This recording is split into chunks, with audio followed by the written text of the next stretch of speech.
past 2 years, I've been unemployed. And I just got back from my job. And I want to teach y'all how I even got a job after having 2 years of unemployment. Now, I am driving home and I am not familiar with where I live right now, so forgive me for, any distractions. But, anyways, now, a lot of people will tell you the logistics on how to get a job, like, oh, this is how, you gotta do your resume, you gotta do all your cover letters, you gotta make connections, you gotta do this, you gotta do that. Now, I don't wanna give y'all the exact same advice as everyone else, so I thought a bit more about it, and I think the current epidemic is Gen Z doesn't want a job. That's the kind of thing is we don't even want jobs low key. Like, we just wanna do nothing and rot. And I've been there the past 2 years. Now, let me tell y'all about how I got out of that place into a job that, it's my dream job is YouTube. Of course, that's why I'm here. But you know what?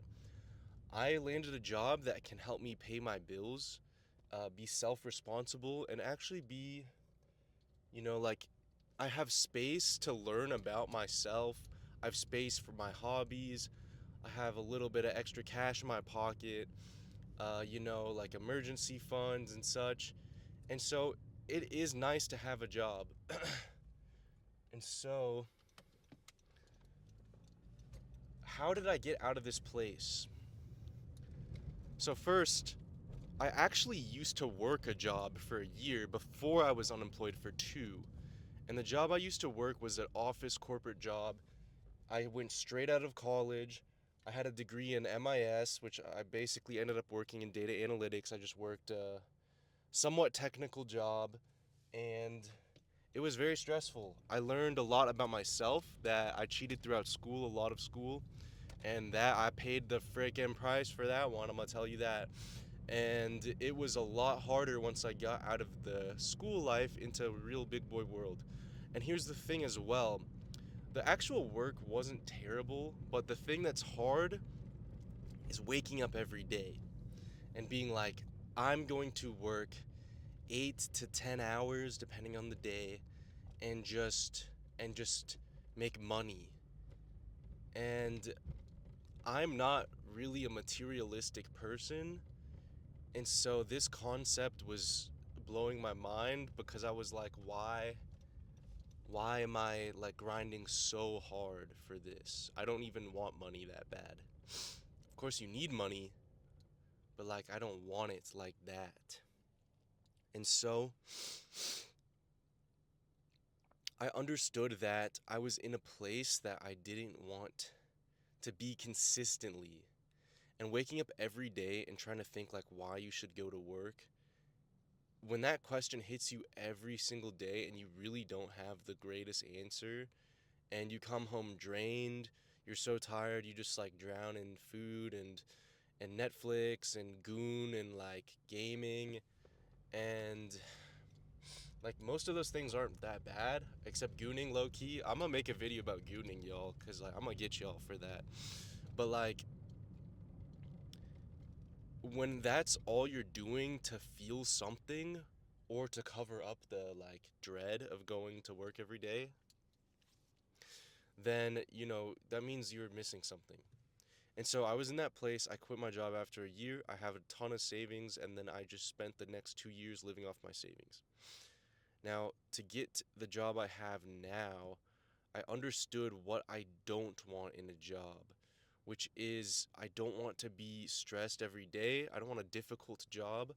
I don't want to have to work long hours. I'd like to live close to my job. I don't really live close to this job, unfortunately, but I'll take it for now. And just understand yourself. Like, I was in a cubicle all day, and people would walk behind me like, once every 20 minutes. And if you're introverted, you don't understand, like, you will understand the freaking stress that comes with that, because someone walking behind you, you turn around, you're like, oh, they need something from me. And then you're like, oh, they actually don't. But sorry if this thing is swinging in front of the camera. I'll fix it. And it's a stress that builds like multiple times throughout the day, and it's hard. Like if you live cube life, you know. I'm gonna just say that. Anyways, so you know what you can't take and can't handle, because if you're going home every single day and you're stressed or you're just like drained, then you literally cannot enjoy life. Your whole life is revolved around work. And for some people that's cool, like they enjoy their job a lot, but like to me honestly, work is not, you're not living to work. You're working so you can live life. You're working so you can like, you know, achieve your dreams. You're working so you can do things that you want to do and do things that you love. And if you love your work, I mean, like, duh, bro, like, actually. And so, anyways, once I understood that, it's almost like a freaking, you have, instead of seeing a broad map, you now have, like, a precise location of what you need to look for in a job. Because then I literally started looking for really easy jobs, and I wanted to look for jobs that I knew would be laid back. AKA, right now I work for the government. The government is laid back, y'all. If you need an office job and you want it to be chiller and not as stressful, unless you're like high up in the government, you will not be as stressed. And so I understood that, and I took that knowledge with me, and I was like, okay, I'm gonna hunt for these jobs. And there's two ways I can tell you, I can teach you all. I'll go into both.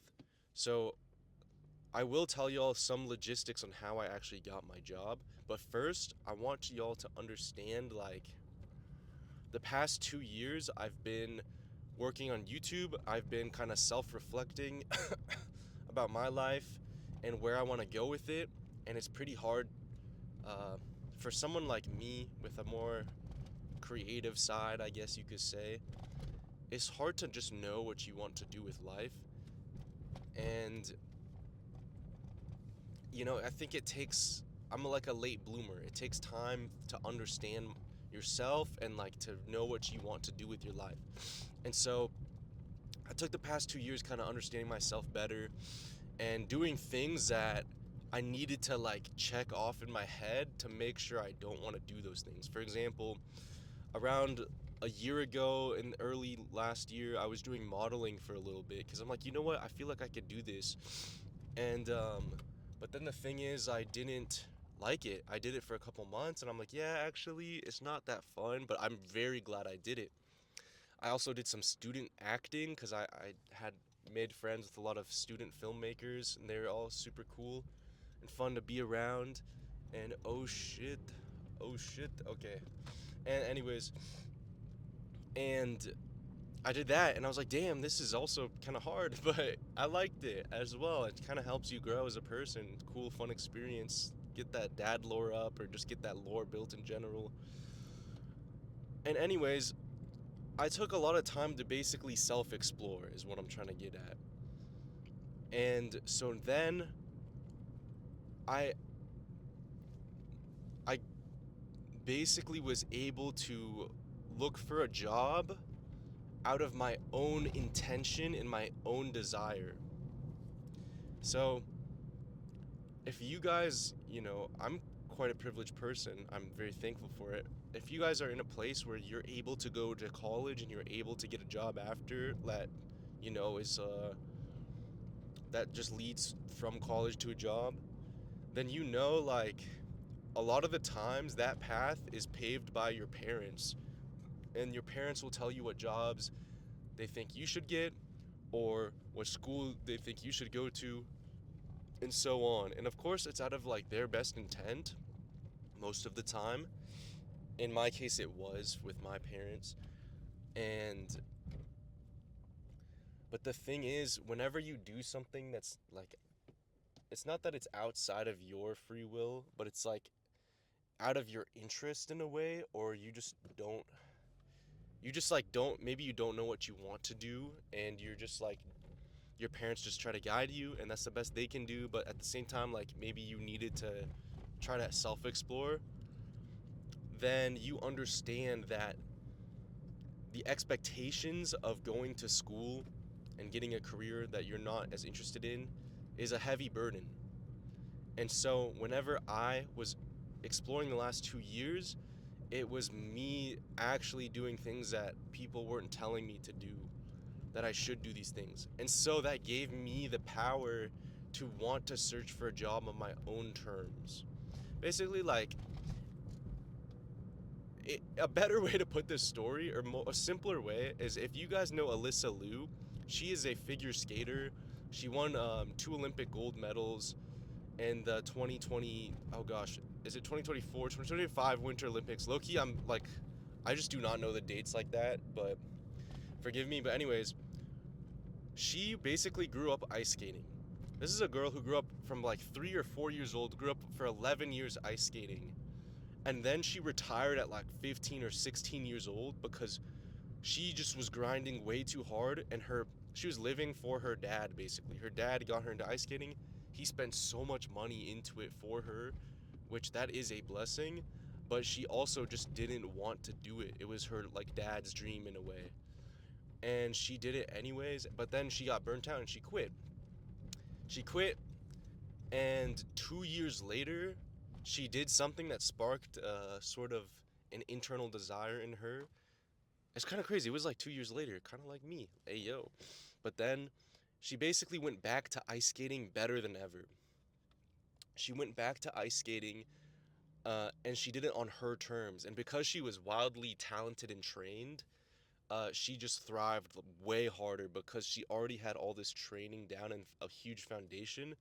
And she now has like a heart for it, or a passion and drive for it. And so that's doing things on your own terms. So if y'all are looking for a job out of your parents or your, parent figures, expectations, it's going to be a lot harder. And, if you're looking for a job just to fill that I need a job feeling because the expectations of the world against me feels impossible to carry, like, y'all, the world is on your side. Every, maybe not every single individual, but overall, like, find your peace in the world, because I guarantee there's a group of people who will support you for, just being you. You don't need to be producing output to be a valuable person. And so that's a big mistake. Like, at some points in my search for myself, I guess, in the last 2 years, I wanted to quit and just go into a job just because the weight of not having a job, and like, relatives seeing me, parents seeing me constantly. They're like, "Oh, do you have a job yet? Do you have a job yet?" Or like, "Oh, what are you doing lately? Have you been making money?" And it's just like, it's crazy. Like, bro, I'm just trying to live like life, and it's not all about making money. And like, y'all gotta understand though, it's their best intent. Like, it's a two-way street of understanding. A lot of times the older generation does not take time to understand the younger generation, for sure.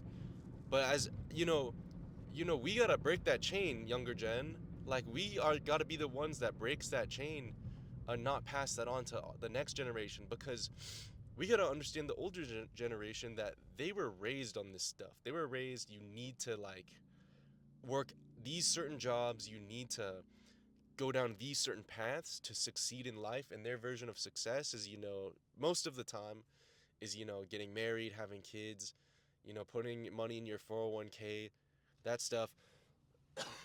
And like, I want to do most of that stuff except the 401k. But like, there's just multiple paths, man. Like, we're not all the same human being. And especially nowadays with the internet, bro, like, you have like so much infinite potential. It's just so much harder as well, in a way, because like, the internet's also so addicting, and it can pull you into places and you get stuck. And so I really hope this helps y'all. I want to try to give y'all a different perspective. I guess I'll go a little bit into the logistics because that is a real thing, like how you actually get a job, like logistically. Um, so my friend, he didn't work for 18 months, or like he was job searching for 18 months as with the CS degree, which is like in America, it's notoriously pretty hard to get a job with the CS degree. And he probably put over 200 applications in. But the thing is, like, I think there is, like, people say it's quantity over quality because you need to, it's a numbers game, blah, blah, blah. But low key, I probably put, like, I did not put that many, like, hard applications in. And what I mean is, like, I had a piece of crap resume and I did throw that out to like 40 people. But then I spent literally 20 hours working on one fine ass resume, fine shite resume, and it literally like was way better. And then I understood how to iterate that one resume. Basically, I made it very personable. Like, I had little sections that just barely showed my personality just to stand out, like a hobby section, for example. And some of the headings and stuff had color to them, which, can pop out. I had a shade of green, the matrix green color, for my name and just like a couple things. And it wasn't so bright and flashy that it like distracted anybody from any information about me, but it was enough to stand out. And then you copy paste the job description into Chat GPT and you tell it to make bullet points for you, and you tell it to use numbers, like for example, like if you're trying to go for a data analyst, and your resume, you can put in your resume like, oh, I've analyzed 1,200 sheets of data or something, or instances of data, and made reports, 3 reports per month out of it. Like, those numbers make it real. Not to get too heavy into logistics, but basically, once I made a decent resume, I literally just copy paste job descriptions to ChatGPT. Then ChatGPT would tell me what to put in my resume and I'd paste it. But I made my resume. I took a long time to make it look pretty, appealing to the eyes, and just well rounded. And so I'm not here to give you the logistics rundown, but just like a basics for that for anyone who is curious. And the numbers, the amount of resumes I did send out was like, I mean, it low key. I think in another video I did say I sent like 100 applications. That was low key like cap. I probably sent like 50 applications, and maybe half of them were really bad resumes, but then the other half were just good. Like, they were straight fire. And I landed 2 job. I landed technically 3 different job interviews. I declined the third one because I got the second job. The first one I low-key bombed, but I literally got a job interview for a position that was like 5 years experience. And I literally had 1 year of work experience. They liked my resume that much. And so it's crazy. I did not nepotism my way into a job. I did not like network my way into a job. The only thing the person had to work with was a piece of paper.